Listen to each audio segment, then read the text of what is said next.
जी भाई, तो क्या चल रहा था हमारा पेज नंबर 57 पर। कह रहे majority of carbohydrates are sweets in taste, so they are also called saccharides. Latin saccharum, Latin में कहते हैं शुगर को, इसीलिए इनको सैकराइड्स भी कहा जाता है। Carbohydrate also have property to rotate the plane polarized light. क्या मतलब हुआ?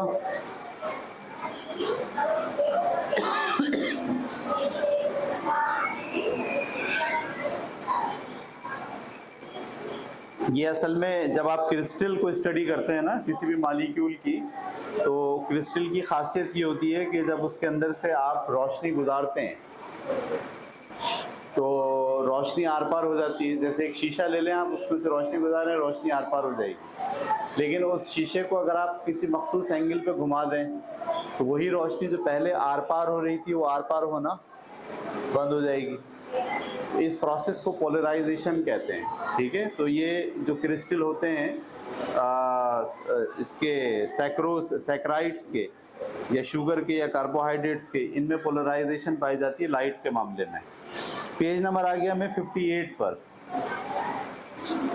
Do you know those carbohydrates which rotates plane polarized light to clockwise are known as dextrorotatory या indicate by D or plus, while those which rotate anti-clockwise are known as levorotatory। क्या मायने हुए इसके? यानी जो क्रिस्टल क्लॉकवाइज घूमते हुए polarisation का प्रोसेस दे वो डी से जाहिर होते हैं, और जो एंटी क्लॉकवाइज घूमते हुए पोलराइजेशन का इजहार करे वो एल से जाहिर होते हैं या माइनस से जाहिर होते हैं। तो ये आपको सिर्फ इंफॉर्मेशन दी जा रही है, नताइज कैसे और क्या हो रहा है अंदर ये आपको नहीं बताया जा रहा, हम सिर्फ नताइज पढ़ रहे हैं।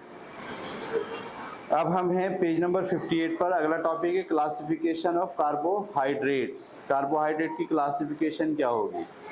तो on the basis of hydrolysis there are 3 types of carbohydrate. Number 1 mono, number 2 oligo और नंबर 3 पोली। मोनोसैकराइड्स, ठीक है।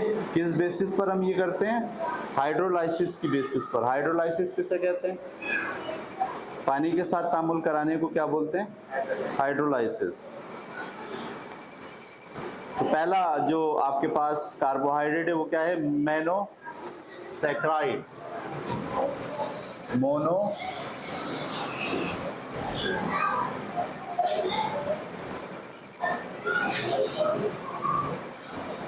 सैकराइड्स, ठीक है। They are also called simple sugar. इसको आप क्या कहते हैं? Simple. These carbohydrates can not be further simplified on hydrolysis, यानी पानी के साथ तामुल करा के आप इसे मजीद छोटा नहीं बना सकते। बस ये आखिरी टाइप के कार्बोहाइड्रेट होते हैं, पानी के साथ ये तामुल नहीं करते, पानी में हल हो जाते हैं, पानी के साथ तामुल करके टूटते नहीं हैं, क्योंकि ये सबसे छोटे होते हैं। इससे जो बड़े कार्बोहाइड्रेट होंगे जो आगे आएंगे अभी, ओलिगो और पोली, उसको जब पानी के साथ तामुल कराते हैं तो बड़ा कार्बोहाइड्रेट टूटकर छोटे कार्बोहाइड्रेट में तकसीम हो जाता है। जबकि शुगर या जो ये वाला कार्बोहाइड्रेट है मोनोसैकराइड्स, इसको पानी के साथ तामुल कराने से ये मज़ीद टूटता नहीं है, ये सबसे लास्ट वाला कार्बोहाइड्रेट होता है। Monosaccharides contains 3 to 10 carbon atoms and may be subdivided into trioses, tetroses, pentoses, hexoses। पता चल गया ना आपको? 3 अगर होगा तो क्या होगा? ट्रायोसिस, 4 होगा तो, टेट्रोसिस 5 होगा तो, पेंटोसिस 6 होगा तो, हेक्सोसिस और आगे हेप्टोसिस इसी तरह। Depending upon the number of carbon atoms they possess. Glucose grape sugar यानी जो अंगूर से हासिल होती है या गन्ने से हासिल होती है, belong to aldose and fructose जो हनी से हासिल होती है, to ketose are examples of monosaccharides, यानी जो आपके पास शुगर है वो एल्डोज है, और जो हनी है शहद वो क्या है, फ्रक्टोज यानी कीटोज में आती है वो। ठीक है, यहाँ इन्होंने फार्मूला लिखा है मोनोसेक्राइड को अगर आप वाटर के साथ तामुल कराएं, वाटर के साथ तामुल कराने का मतलब क्या कहलाता है, हाइड्रोलाइसिस। हाइड्रोलाइसिस तो क्या होता है, कोई रिएक्शन नहीं होता। इन्होंने मिसाल दी है C6H12O6, ये ग्लूकोज का फार्मूला है, अगर पानी के साथ तामुल कराएं तो क्या होगा, नो रिएक्शन होगा। ठीक है, आगे glucose is obtained naturally as dextrorotatory and is present in most delicious food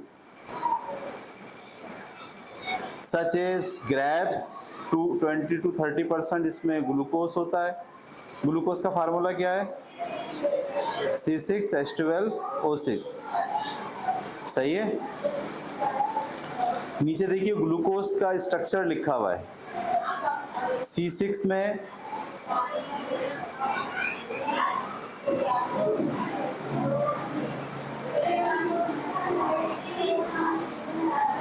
बड़ा इंटरेस्टिंग जो है वो फार्मूला है।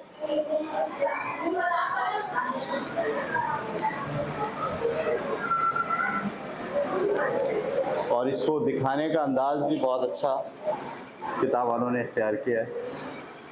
असल फार्मूला है C6H12O6। देखिए ये तो रेशो वही बन रही है पानी की, 2 और 1 की, और इसके अंदर इन्होंने कार्बन कार्बन कार्बन कितने होने चाहिए, 6, 1 2 3 4 5, और ये नीचे हमने लगा दिया 6। ठीक है, इसके साथ डबल बॉन्ड में O है और एक में क्या है, H है। इसी तरीके से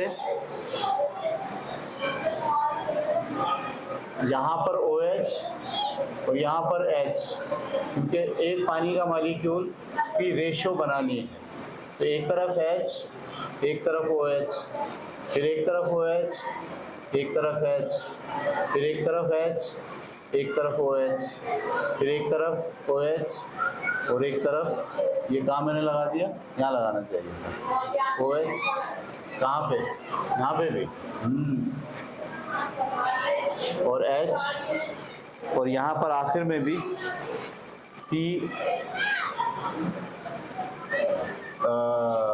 OH और हाइड्रोजन 2, यानी एक तरफ OH है और एक तरफ दो जानिब हाइड्रोजन है, एक इस तरफ भी और एक इसके, क्योंकि इसकी 4 वैलेंसी है, 4 वैलेंसी में से एक OH यहाँ लगा है, एक H यहाँ है, एक H यहाँ है और एक H यहाँ।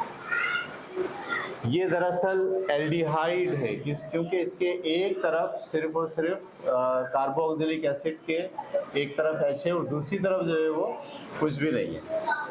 ये दूसरी तरफ ये वाला अल्काइल ग्रुप है पूरा, एक तरफ H है और दूसरी तरफ क्या है, अल्काइल ग्रुप। तो इसका नाम क्या है, ग्लूकोज। इसको बोलते हैं क्या है, एल्डोज, शुगर। ये बात क्लियर हो रही है आपको। और जो दूसरा आपके पास है फ्रक्टोज,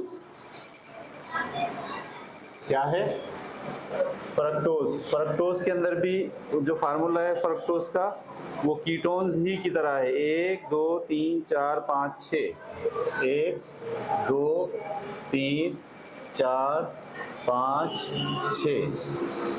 ठीक है, इसमें डबल बॉन्ड यहाँ है और इसके यहाँ पर भी क्या मौजूद है, एक C के साथ एक OH और 2 के साथ हाइड्रोजन, और यहाँ पे इसी तरीके से यही फार्मूला यहाँ पे भी OH H OH H OH। ठीक है, और नीचे भी क्या है, ये OH एक तरफ है और दूसरी तरफ एक H यहाँ है और एक H। तो अगर आप ये देखिए, जो कार्बन जिसके साथ ऑक्सीजन है, इसके इस तरफ भी कार्बन लगा हुआ और इसके इस तरफ भी कार्बन, इसके इस तरफ भी अल्काइल ग्रुप है और इसके इस तरफ भी अल्काइल ग्रुप है। तो ये दरअसल क्या है, ये कीटोन है, और ये दरअसल क्या है, ये एल्डिहाइड है।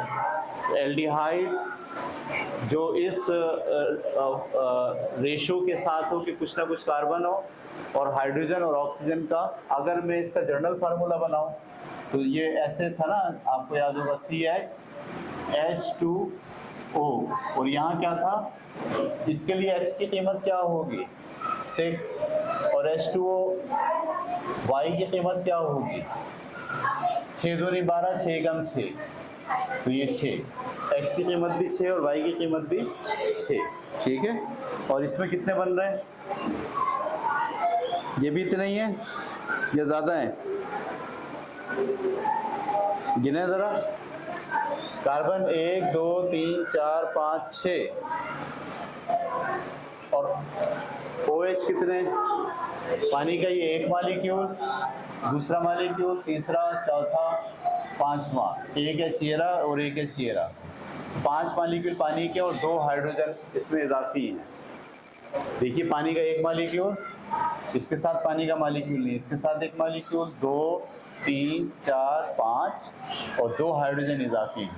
तो आप यूँ लिख सकते हैं, पानी के कितने मालिक्यूल हैं 5 और 2 हाइड्रोजन क्या हैं इजाफी। ये दरअसल रेशो वो वाली तो पूरी हो रही है, लेकिन इसमें हाइड्रोजन 2 इजाफी भी हैं, और उसकी वजह ये है कि ये कीटोन्स हैं, एल्डिहाइड नहीं है बल्कि क्या है, कीटोन है। तो ये फ्रक्टोज कहलाता है और कीटोज शुगर कहते हैं इसको। पेज नंबर 58 पर ये दोनों स्ट्रक्चर आपको समझाए गए हैं, ठीक है जी। अगला सफ़ा हम पढ़ने जा रहे हैं 59, पेज नंबर 59, ओलिगोसैकराइड। ओलिगोसैकराइड जिसके अंदर these carbohydrate produces 2 to 10 monosaccharides on hydrolysis, यानी जब आप इनका हाइड्रोलाइसिस कराएंगे, पानी के साथ तामुल कराएंगे, तो ये टूटकर 2 से लेके 10 तक के मोनोसैकराइड्स में कन्वर्ट हो जाएंगे। देखो ये जो इस वक्त सैकराइड्स है, ये हेक्सा की कैफियत में, ठीक है। आपको याद है हमने यहाँ पढ़ा था, मोनोसैकराइड जो है वो किस तरह से बयान किए जाते हैं, ट्राइओसिस, टेट्रोसिस, पेंटोसिस और हेक्सोसिस। तो ये दरअसल जो एल्डोज है ये हेक्सोसिस है, समझ में आ गई बात आपको। लेकिन इसको जब पानी से तामुल कराते हैं तो क्या करता है, कुछ भी नहीं करता। लेकिन जो अब हम पढ़ने जा रहे हैं ओलिगोसैकराइड, इसको जब पानी के साथ तामुल कराते हैं तो ये मोनोसैकराइड्स बनाएगा। कौन कौन से बना सकता है, 2 से लेके 10 तक, जिसमें 2 कार्बन से लेके 10 कार्बन तक हो सकते हैं, उसमें ये कन्वर्ट हो जाता है, ठीक है। तो यहाँ लिखा है these carbohydrates produce 2 to 10 monosaccharides on hydrolysis. The oligosaccharides which contain 2 monosaccharides are called disaccharides, and those which contains 3 are known as trisaccharides, and so on. तो जिसमें 2 मोनोसैकराइड्स बनाने की सलाहियत हो उसे क्या बोलते हैं, डाइसैकराइड। जिनमें 3 बनाने की सलाहियत हो उसे क्या बोलते हैं, ट्राइसैकराइड, एंड सो ऑन। तो यहाँ एक फार्मूला दिया हुआ है, देखें आप,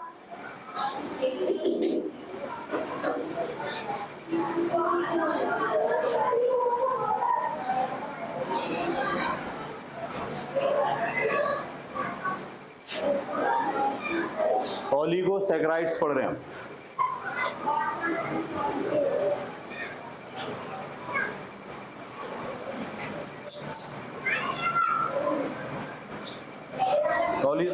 ओलिगोसैकराइड्स को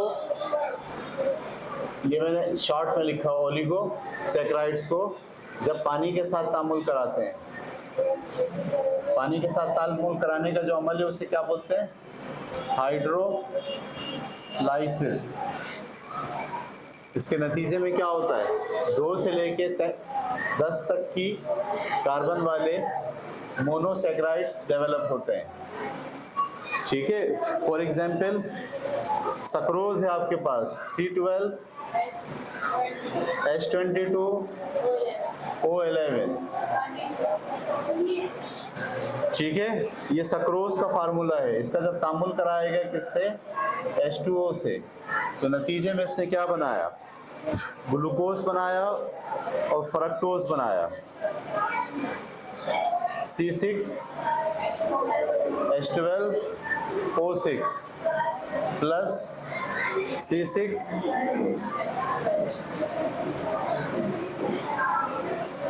H12 O6, ये इसमें ग्लूकोज है और ये इसमें फ्रक्टोज है। ओलिगोसैकेराइड की तारीफ क्या है कि जब भी उससे पानी के साथ तामुल कराएंगे वो नतीजे में क्या बनाएगा, मोनोसैकेराइड्स बनाएगा। तो यहाँ एक मिसाल दी गई है, ये क्या है, सक्रोज है। ठीक है, और ये एक ओलिगोसैकेराइड है जो पानी के साथ तामुल करके सबसे छोटे वाले मोनोसैकेराइड्स बनाता है। ये इसमें क्या है, ग्लूकोज जो कि एल्डोज की उसमें है फंक्शनल ग्रुप में, और ये कीटोज के फंक्शनल ग्रुप में फ्रक्टोज। नीचे लिखा है इन oligosaccharides monosaccharides are connected with each other by glycosidic bond linkage.